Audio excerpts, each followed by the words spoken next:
cualquier palabra delante de Dios, decirle gracias, Señor, por este día.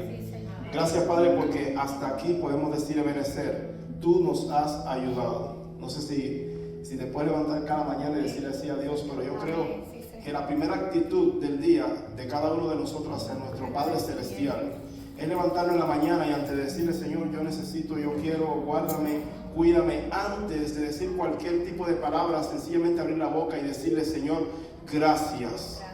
Gracias porque he podido alcanzar un nuevo día, hemos podido, Señor, levantarnos, Dios mío santo, y tu palabra se cumple porque dice que sus misericordias se renuevan sobre nosotros cada mañana. Gloria sea el nombre de Jesús. Dice la palabra de Dios que Él hace salir el sol para justos e injustos, pero más gracia le damos porque estamos dentro del grupo de los justos, porque hemos sido justificados por Él. ¿Cuánto dicen amén?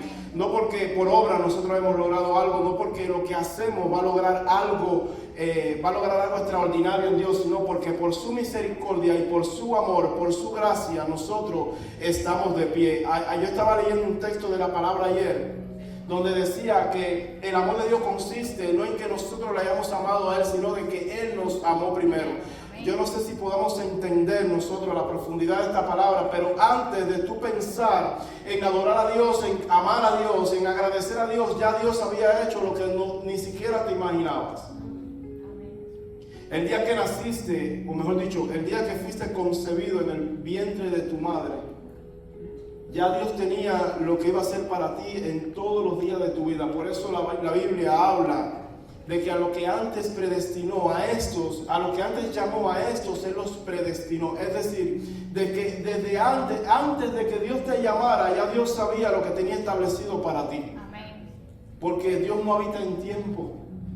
El tiempo habita en Él. Dice la Biblia que todo habita en Él. Todo existe en Él. ¿Cuánto dicen amén?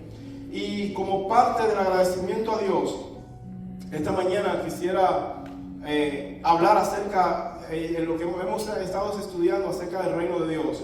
Vamos a hablar acerca de una etapa muy importante a la cual nosotros tenemos que entender y comprender muy, muy de cerca cuál es el significado de algunas de las palabras que establece el reino de Dios. Por ejemplo, hoy vamos a hablar acerca de los fundamentos, de los principios en el reino de Dios. Son los fundamentos. El fundamento no es más que la base sobre la cual se va a edificar. Es decir, que si nosotros estamos haciendo todo lo que podemos humanamente y con la ayuda del Espíritu Santo permanecer en el reino de Dios, es importante conocer cuáles son las bases, cuáles son los fundamentos de este reino. Porque si no vivimos en estos fundamentos, estamos viviendo como habla la parábola de una persona que construyó su casa sobre la arena y cuando vinieron los fuertes vientos fue derribada. ¿Por qué? Porque no tenía fundamentos. Diga conmigo, fundamentos.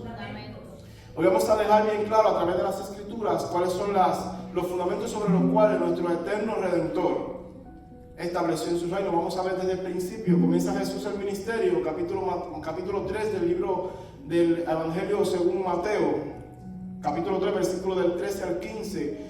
Vamos a estar buscando la palabra. Hoy tenemos varios textos y yo sé que hay más fundamentos, estoy seguro de eso, hay más todavía, pero quise tocar algunos que son más, diría yo, que resaltan más en las Escrituras. Amén. No es que los demás no tengan importancia, sino de que estos son los que más resaltan. Dice la Biblia, capítulo 3 de Mateo, versículo del 13 al 15. Entonces vino Jesús de Galilea a Juan el Bautista para ser bautizado por él. Mas Juan se le oponía diciendo: yo necesito ser bautizado por ti, ¿y tú vienes a mí?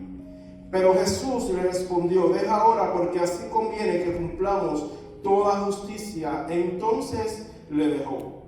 Estamos hablando de algo tan importante como el bautismo. Mucha gente le da poca importancia al bautismo, cuando el bautismo es uno de los fundamentos que Dios establece que tenemos nosotros que cumplir. Y no voy a profundizar mucho en esto porque ya nosotros conocemos de este asunto. Pero cuando Jesús vino a Juan el Bautista reconoció quién era quien venía a él, era el Eterno, el Todopoderoso. Y Juan el Bautista se dio cuenta de que él no era digno de bautizar a uno que fuera mayor que él. Creo el miércoles se habló acerca de la predicación del Evangelio, de hacer discípulos, de bautizar. Se habló acerca de tema.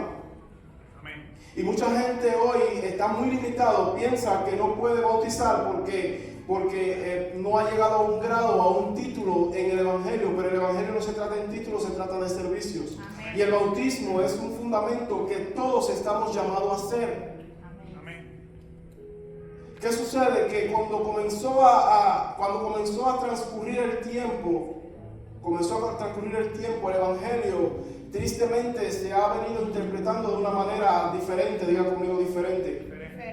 Y hoy día, si no eres pastor, si no eres el líder de una congregación, no puedes bautizar a nadie. Cuando la Biblia, cuando te manda en la gran comisión, te dice ir por todo el mundo a ser discípulos, y después dice bautizándolos en el nombre del Padre y del Hijo y del Espíritu Santo, enseñándoles que guarden todas las cosas que os he enseñado, decía el Señor Jesucristo. Pero bien, el punto no es quién puede o quién no puede hacer, el punto es que el bautismo es un fundamento necesario en los caminos del Señor. El bautismo no te va a salvar, pero es una justicia, es la voluntad de Dios cumplida en un mandato que pudiéramos decir que es una representación de lo que debe ocurrir en la vida de un cristiano. Hay gente que cree porque no necesito ser bautizado porque yo creo en Jesús. Debe ser bautizado, dice la palabra, porque es necesario que cumpla toda justicia. Así Jesús, el Todopoderoso, lo hizo, ¿por qué nosotros no lo vamos a hacer? Pero bien, no vamos a, como les decía, profundizar mucho en este tema porque todos lo conocemos. Estoy seguro que todos los que estamos aquí nos hemos bautizado y no vamos en contra de lo que enseña la palabra de Dios. Amén. Vamos a otro de los fundamentos que enseña la palabra. Mateo 4, versículo 17. Vamos a hablar acerca del arrepentimiento. Diga conmigo fundamentos. Mateo 4, versículo 17. Aquí, fíjense que todos estos fundamentos Jesús, cuando comenzó a predicar el Evangelio, Él comenzó a establecerlo uno por uno.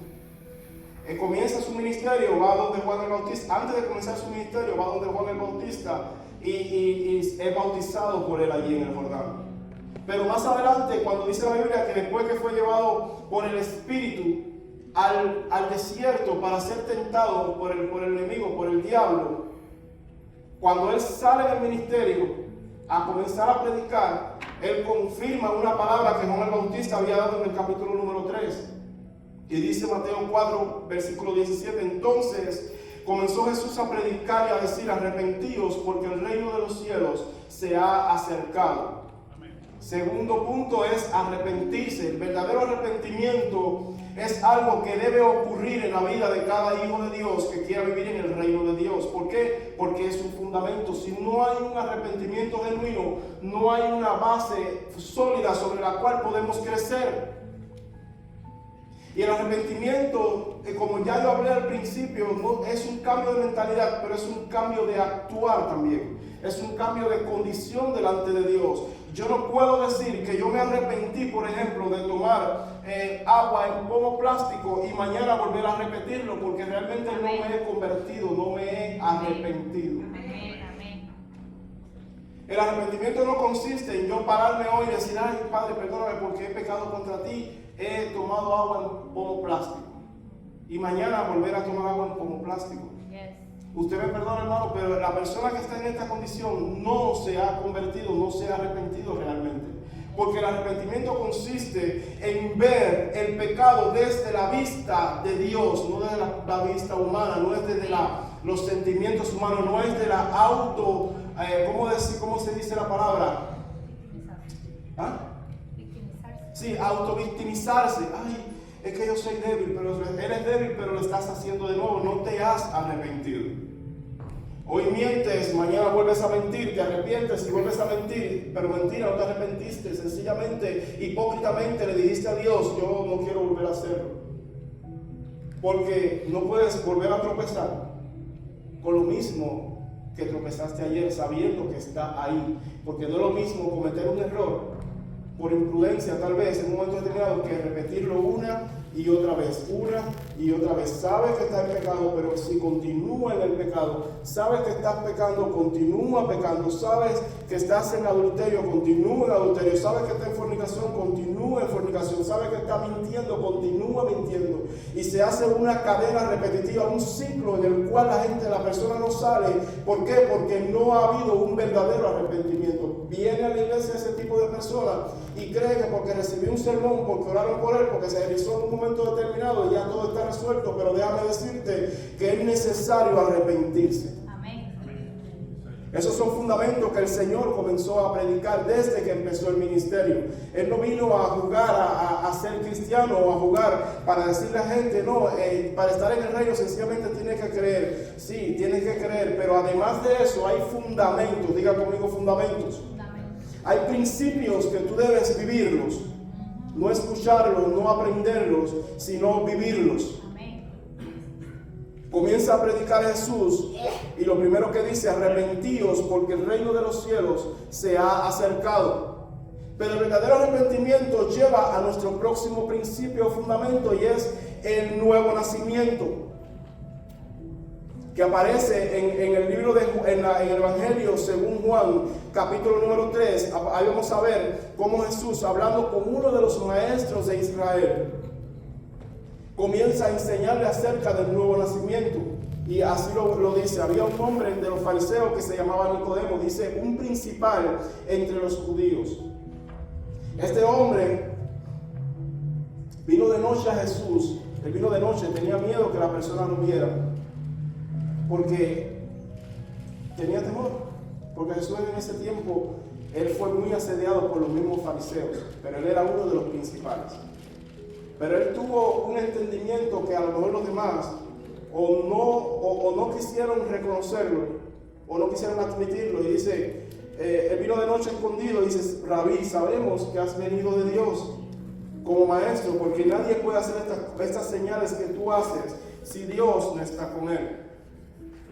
Pero Jesús, él no contestó a la declaración que decía Nicodemo.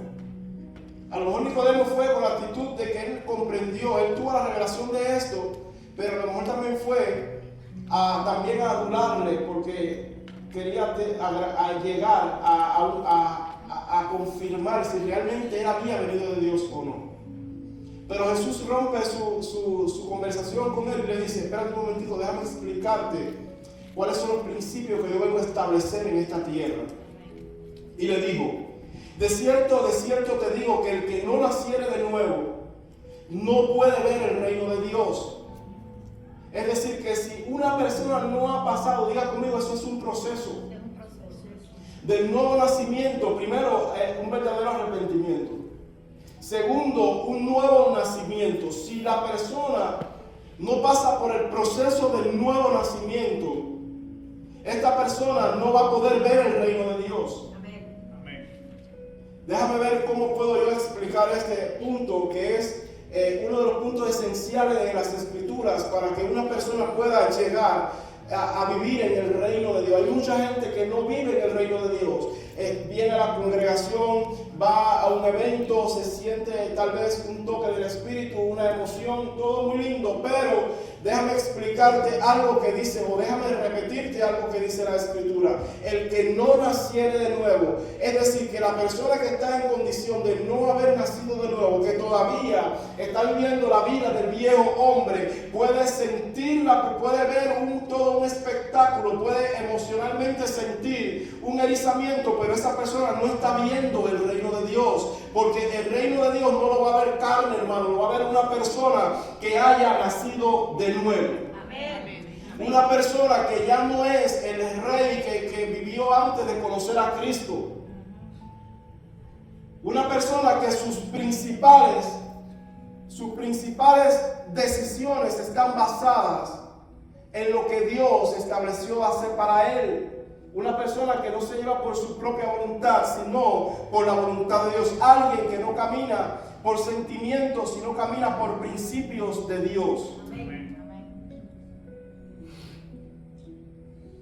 El que no naciere de nuevo no va a poder ver el reino de Dios.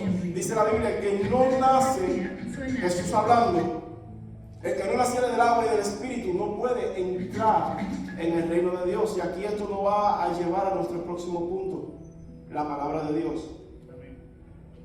El que no naciere del agua y del Espíritu, el agua representa la palabra, el Espíritu representa la llenura del Espíritu Santo. Hoy día me da tristeza cada vez que escucho a predicadores que cuando quieren, y yo sé que lo hacen con buena intención, no lo hacen con mala intención, pero las buenas intenciones no son lo que te llevan a establecer gente en el reino de Dios, sino los principios de Dios. Amén. Yo puedo tener muchas buenas intenciones, pero si no te enseño principios que hacen, no vas a poder permanecer. Amén.